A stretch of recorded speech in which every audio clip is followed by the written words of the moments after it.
this, that when he says that he is set apart for the gospel of God, what he is declaring is that this gospel belongs to God.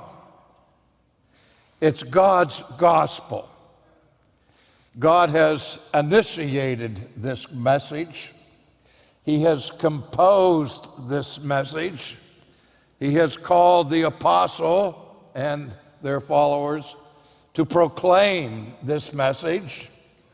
But in the first place, he is telling us whose gospel, whose message this is.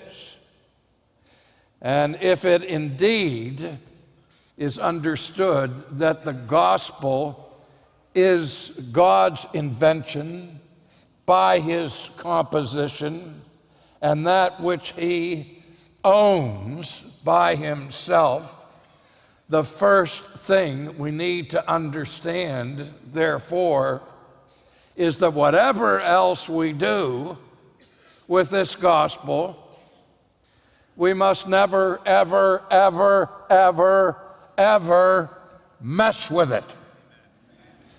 Because I'll wait.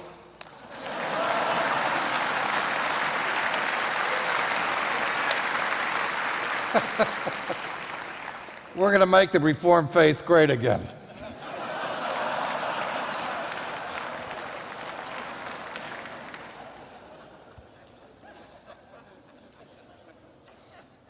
We simply must never mess with this gospel, because it's his gospel.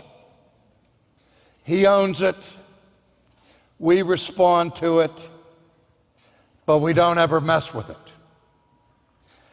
Now, when Martin Luther preached his last sermon in February of 1546, just a few days before he died, he mentioned in that sermon that of all the beings in the universe, the one who is the most impoverished as a teacher is God himself.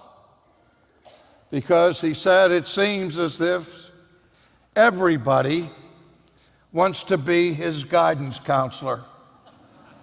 Everybody wants God to be their student, because everybody wants to improve on this gospel that is declared, possessed, and owned by God.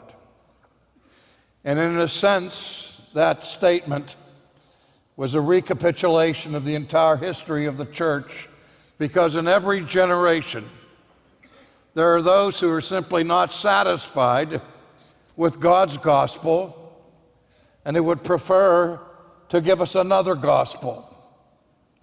Paul referred to those Galatians who were endeavoring to do just that as being foolish and bewitched, that they would so soon be removed from that gospel that they had heard from the Apostle Paul to what Paul says is another gospel. And then, as if the Holy Spirit, superintending his comments at that point, corrects himself by saying, but there is not another gospel. And then he warns us that if anyone preaches any other gospel that you have received from God, let him be anathema, anathema, damned, cursed. And then he repeats himself by saying, if anyone preaches any other gospel than that one which you have received from God himself, even an angel from heaven let him be anathema. That apostolic anathema fills the church in our age because we hear so frequently messages that claim to be the gospel that have nothing to do with the gospel because we continue impenitently to mess with the gospel of God.